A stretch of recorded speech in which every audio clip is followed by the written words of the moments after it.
ಭಾಗ್ಯಲಕ್ಷ್ಮಿ ಧಾರಾವಾಹಿಯಂತೂ ಸಖತ್ ಟ್ವಿಸ್ಟ್ ನೊಂದಿಗೆ ಸಾಗ್ತಾ ಇದೆ. ತಾಂಡವ್ ಬದಲಾಗುವುದು ಭಾಗ್ಯಲಕ್ಷ್ಮಿ ವೀಕ್ಷಕರಿಗೇನೆ ಬೇಕಿರಲಿಲ್ಲ. ಆದರೆ ಆಶ್ಚರ್ಯವೆಂಬಂತೆ ತಾಂಡವ್ ಬದಲಾಗಿದ್ದಾನೆ. ಮನೆಗೂ ಬಂದು ಕ್ಷಮೆ ಕೇಳ್ತಿದ್ದಾನೆ. ಸದ್ಯಕ್ಕಂತೂ ಪ್ರತಿಯೊಂದು ಎಪಿಸೋಡ್ ಕೂಡ ವೀಕ್ಷಕರಲ್ಲಿ ಭಾರಿ ಕುತೂಹಲವನ್ನ ಮೂಡಿಸ್ತಾ ಇದೆ. ಈಗ ಮನೆಯಲ್ಲಿ ತಾಂಡವ್ಗೆ ದೊಡ್ಡ ಮಟ್ಟದ ಸಂಕಷ್ಟ ಎದುರಾಗಿದೆ. ಭಾಗ್ಯ ಈಗ ಮೊದಲಿನಂತೆ ಅಮಾಯಕಿ ಅಲ್ಲ. ಅವಳು ಈಗ ತುಂಬಾ ಬದಲಾಗಿದ್ದಾಳೆ. ತನ್ನ ಹಕ್ಕುಗಳಿಗಾಗಿ ದಿಟ್ಟ ಹೋರಾಟ ಮಾಡ್ತಿದ್ದಾಳೆ. ತಾಂಡವ್ ಮಾಡಿದ ತಪ್ಪುಗಳನ್ನ ಎತ್ತಿ ತೋರಿಸಲು ಪ್ರಯತ್ನಿಸ್ತಾ ಇದ್ದಾಳೆ. ಇತ್ತೀಚಿನ ಪ್ರೊಮೋ ನೋಡಿದ್ರೆ ವೀಕ್ಷಕರಿಗೆ ಶಾಕ್ ಆಗುವುದು ಗ್ಯಾರಂಟಿ. ತಾಂಡವ್ ತಾನೊಬ್ಬ ಸತ್ಯವಂತ ಅಂತ ಸಾಬೀತುಪಡಿಸಲು ಹರಸಾಹಸ ಪಡ್ತಿದ್ದಾನೆ. ಆದರೆ ಅವನ ಅಸಲಿ ಮುಖವಾಡ ಕಳಚುವ ಸಮಯ ಹತ್ತಿರ ಬಂದಿದೆ. ಭಾಗ್ಯ ಈಗ ತಾಂಡವ್ ಮುಂದೆ ಒಂದು ಕಠಿಣ ಸವಾಲನ್ನ ಹಾಕಿದ್ದಾಳೆ. ತಾಂಡವ್ ತನ್ನ ತಪ್ಪನ್ನ ಒಪ್ಪಿಕೊಳ್ಳಲೇಬೇಕಾದ ಪರಿಸ್ಥಿತಿ ಈಗ ನಿರ್ಮಾಣವಾಗಿದೆ. ಇದರಿಂದ ತಾಂಡವ್ ಸಂಪೂರ್ಣವಾಗಿ ಕಂಗಾಲಾಗಿದ್ದಾನೆ. ಮನೆಯವರ ಮುಂದೆ ತನ್ನ ಮಾನ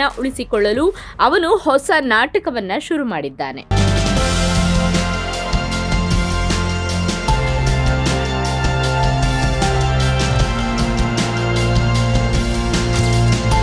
ಆದರೆ ಭಾಗ್ಯ ಮಾತ್ರ ಈ ಬಾರಿ ಯಾವುದಕ್ಕೂ ಜಗ್ತಾ ಇಲ್ಲ. ಆದ್ರೆ ತಾಂಡವ್ ಮಗಳು ತನ್ವಿ ಅಪ್ಪನ ಪರ ವಹಿಸ್ತಿದ್ದಾಳೆ. ನಮ್ಮ ಅಪ್ಪ ಬದಲಾಗಿದ್ದಾರೆ ಅಂತ ನಾನು ಹೇಳಿದ್ರೆ ಯಾರು ನಂಬ್ತಾ ಇಲ್ಲ ಅಂತ ಅವಳು ಬೇಸರ ಮಾಡಿಕೊಂಡಿದ್ದಾಳೆ. ಅಷ್ಟೇ ಅಲ್ಲದೆ ಅಜ್ಜಿ ಮುಂದೆ ಒಂದು ವಾರದ ಚಾಲೆಂಜ್ ಹಾಕಿದ್ದಾಳೆ. ಅಪ್ಪನ ಬಗ್ಗೆ ಒಂದೇ ಒಂದು ಕಪ್ಪು ಚುಕ್ಕೆ ತೋರಿಸಿದ್ರು ಅಮ್ಮ ಅಲ್ಲ ನಾನೇ ಅಪ್ಪನನ್ನ ಮನೆಯಿಂದ ಆಚೆ ಕಳಿಸ್ತೇನೆ ಅಂತ ಶಪಥ ಮಾಡಿದ್ದಾಳೆ. ಮನೆಯ ಯಜಮಾನಿ ಕುಸುಮಾಗೆ ತಾಂಡವ್ನ ಅಸಲಿ ಬುದ್ಧಿ ಚೆನ್ನಾಗಿನೇ ಗೊತ್ತು. ಅವನು ನಾಟಕ ಮಾಡ್ತಿದ್ದಾನೆ ಎಂಬುದು ಅವರಿಗೆ ಸ್ಪಷ್ಟವಾಗಿ ಮನವರಿಕೆಯಾಗಿದೆ.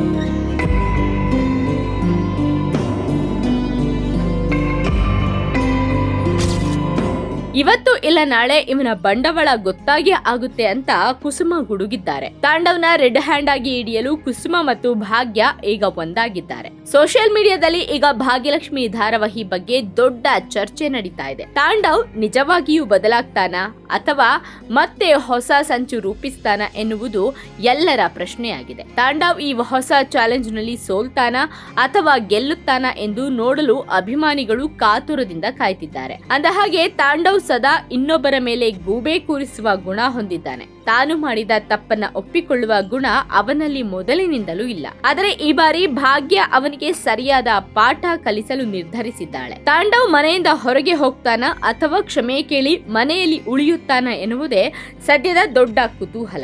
ಇಂದಿನ ಪ್ರೋಮೋ ನೋಡಿನೇ ವೀಕ್ಷಕರು ದಂಗಾಗಿ ಹೋಗಿದ್ದಾರೆ.